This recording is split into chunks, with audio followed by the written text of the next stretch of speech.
Eh, muy buenas tardes. En esta oportunidad nos encontramos con el ingeniero Jaime Federico Montenegro Fisfil, que en esta tarde nos va a acompañar en esta entrevista acerca del tema del agua, un tema muy importante. Vamos a comenzar haciéndole unas preguntas y me gustaría iniciar haciéndole esta pregunta, ¿no? Sabemos que muchos desechos como aceites, cloros, detergentes son echados diariamente a los mares y ríos. Entonces nos preguntamos cómo es que estos desechos afectan en sí en el sentido de la calidad en la que llega el agua, ¿no?, a la población. Bueno, ante todo, buenas tardes, Natalie. Agradezco antes la oportunidad que me permites en esta entrevista, ¿verdad?, de brindar conocimientos acerca de este componente importante, no solamente para los ingenieros ambientales, sino creo que para toda la población, que es el agua. Y bueno, solamente agradecerte en ese aspecto, creo que va a ser compartido también para tus compañeros.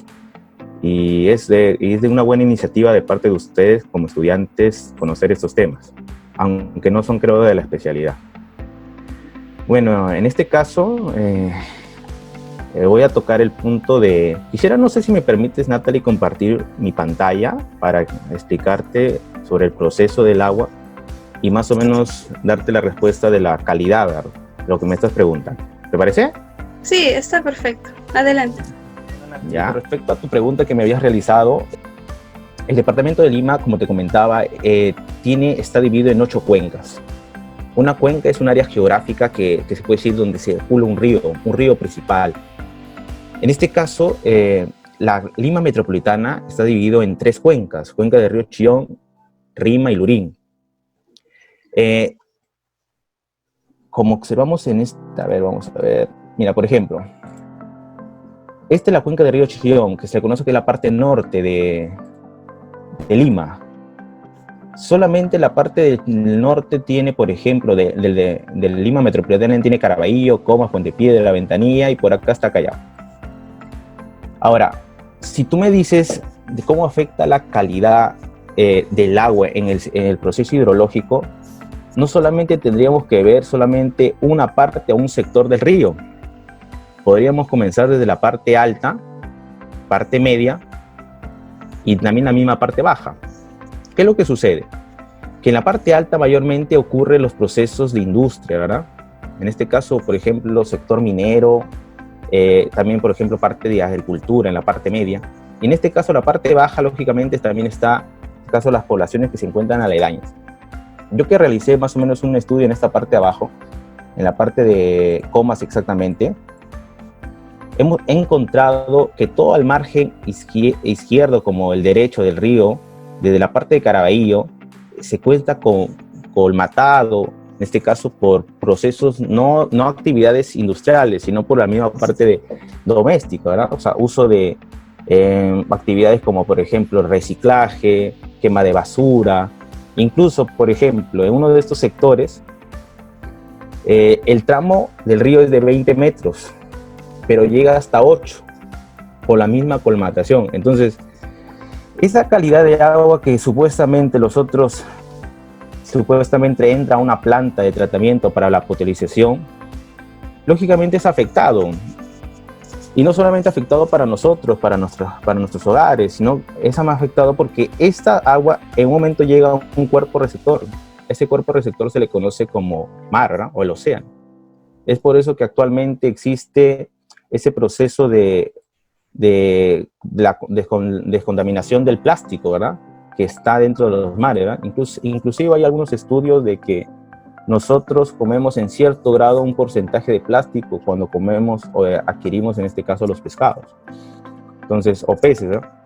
Entonces, eso sería, se puede decir, una respuesta, ¿verdad?, con respecto a lo que me decía, ¿verdad?, con respecto a la parte de calidad. Aunque Sedapal ha hecho algunas plantas de toda manera de potabilización, exactamente no cubre un 100%, pero no supera los secas.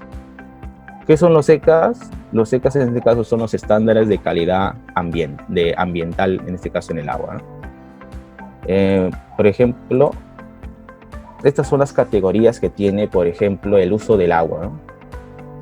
nosotros nos encontramos en esta categoría, en la parte poblacional. Y para esta categoría sí tiene el sistema de tratamiento que realizan no es superado, ¿no? Tal vez para otras no, ¿verdad? Pero para nuestra categoría sí.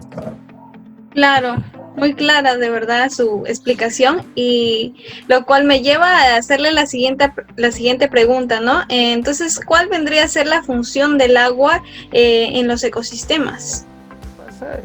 Bueno, en sí el agua, creo que si no hubiera agua no existirían los ecosistemas. Te pongo un ejemplo, ¿verdad? Un ejemplo pequeño. Debes conocer tal vez los pantanos de Villa.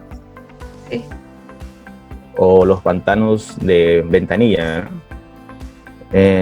Un pantano es un ecosistema costero o dentro de los que se conoce como humedales costeros. Su mismo nombre lo dice, ¿verdad? Humedal viene de húmedo, ¿verdad? Entonces el elemento agua, si no existiera, o si en este caso se agota, el ecosistema se perdería. Ya que, por ejemplo, dentro de un ecosistema encontramos, por ejemplo, cobertura vegetal, encontramos también fauna. Entonces, todo eso depende del agua, ¿verdad? Incluso el hombre, creo, si no me equivoco, tiene el 75% de agua. Si tocamos diferentes ecosistemas, el agua cumple un papel o una función muy importante. Si no hubiera agua, el ecosistema se pierde. Eso sería con respecto al ecosistema, a la función que cumple el agua en el ecosistema. Incluso el río, ¿verdad? En este caso, si en ciertos sectores, por ejemplo, de una cuenca, el río se seca, a lo que se le conoce como río seco, ¿verdad? Los ríos secos. Entonces ese lugar, se puede decir, se pierde, ¿verdad? Ya no hay una población, en este caso, tal vez de flora, de fauna, como normalmente debería ser. Entonces, ese sería creo que el agua, si no hubiera agua, no existirían los ecosistemas. Esa sería una respuesta así, un poco general. Está bien, correcto. Y con respecto, por ejemplo, hay muchas personas e investigadores que dicen que alrededor del año 2050 el agua se va a escasear o desaparecer. Entonces nos preguntamos si actualmente es que están haciendo algunos planes o preparando algunos proyectos con el fin de preservar este recurso, ¿no? Que es muy fundamental. Actualmente existen los Objetivos del Desarrollo Sostenible. Si no me equivoco, son 17. Entre uno de ellos está el agua. Actualmente estos objetivos todavía no están cumplidos, todavía no los cumplen. Pero lo que sí te podría decir, no exactamente, no sé si el 2050 se va a escasear el agua. Esos estudios tendríamos que verificarlos o validarlos de todas maneras. Pero lo que te puedo decir es de que actualmente hay como pequeñas muestras de lo que se podría hacer si en este caso el agua se escaseara. Por ejemplo, hay algunas minas que utilizan el proceso de desalinización de agua de mar. Son plantas que se puede decir que tratan el agua del mar para que pueda ser útil para su sistema. Pero yo te estoy hablando de minas puntuales, ¿verdad? Por ejemplo, tengo entendido que hay una en Ica. Ahora, eso, si en un momento dado tal vez se llega a escasear el agua, se podría utilizar. Podríamos decir de que esas aguas dentro de esa planta de tratamiento cumplen, por ejemplo, para estos límites, ¿verdad? O sea, cumplen en este caso para la parte industrial, ¿verdad? Que si no me equivoco es categoría 2, solamente que acá no lo demuestra, no lo plasma en esta PPT. Entonces, esa planta hace ese tratamiento. Pero en este caso, por eso decía, si se llega a escasear el agua en un momento dado, se podría hacer a una manera macro, ¿eh? Dentro de los países, que lógicamente es muy costoso. Recordemos que también que las minas que lo realizan porque las minas también tienen un gran potencial económico, ¿eh? Ahora, un caso también que yo he visto fue en Villa María del Triunfo. Si no me equivoco, Quebrada Verde se le conoce, hay unas lomas. El lugar, siendo Lima, ¿verdad? Villa María del Triunfo estamos a 1 hora y media aproximadamente de Lima metropolitana. Siendo Lima, no cuentan con un sistema de agua potable en esas zonas. Entonces, imagínate, si la población no cuenta con un sistema de agua potable, imagínate cómo ellos van a pensar en las lomas, en una reforestación de ese lugar. Entonces, lo que han hecho algunos ingenieros ambientales, en este caso una ONG, si no me equivoco, han hecho un atrapanieblas, ya que el lugar sí se caracteriza por una gran neblina. Entonces, convierte la neblina en este caso de la atmósfera como agua, ¿verdad? Entonces, y utilizan eso para las lomas. Entonces, eso sería también se puede decir, otra opción si se llegase también a lo que más o menos... Sí, y en este sentido, ¿qué puede hacer el sector, ¿no? En el tema poblacional? Nosotros como peruanos, ¿qué podemos o qué medidas podemos tomar con el fin de preservar, ¿no?, este recurso, ¿no?, y evitar, ¿no?, su próxima escasez? Actualmente se está viendo una cultura ambiental, se está fomentando la educación ambiental en todos los sectores. Desde 2008 que apareció el Ministerio del Ambiente, se puede decir de que comenzó a desprenderse en diferentes, se puede decir, sectores de la población, ¿verdad? En este caso llegaron a las municipalidades actualmente. Toda municipalidad cuenta con un área de medio ambiente, ¿verdad? Entonces, en esa área mayormente lo que están haciendo es lo que se le conoce como un proceso de reciclaje, ¿verdad? De reutilizar las cosas. Entonces, si nosotros lo ponemos para la parte de agua, no solamente la parte de agua, tenemos que concientizar de que es importante, ¿verdad? Mira, si yo te he tocado la parte de Villa María del Triunfo, que está dentro de Lima, y no tienen agua, entonces nosotros tendríamos que valorar lo que tenemos, ¿verdad? Por ejemplo, en los meses de febrero hay por ejemplo, hay algo característico que, bueno, se nota y lo debes saber. ¿Cuál es? Son lo que se le conoce como los carnavales, ¿verdad? Sí. Esos carnavales, la mayoría, si tú te das cuenta, tienen piscina, ¿verdad? Es por eso que las municipalidades ahora toman esa opción de las multas, ¿verdad? De tratar de que no fomenten eso, de desperdiciar el agua, ¿verdad? Ahora, no yéndose a esa parte, sino sí, dentro de nuestros hogares, ¿verdad? Por ejemplo, yo considero, ¿no?, un desperdicio del agua es, por ejemplo, en el proceso de lavado, si tienes una lavadora. Sí. La lavadora, por ejemplo, de verdad que se tendría que utilizar algo o una tecnología para poder reutilizar esa agua.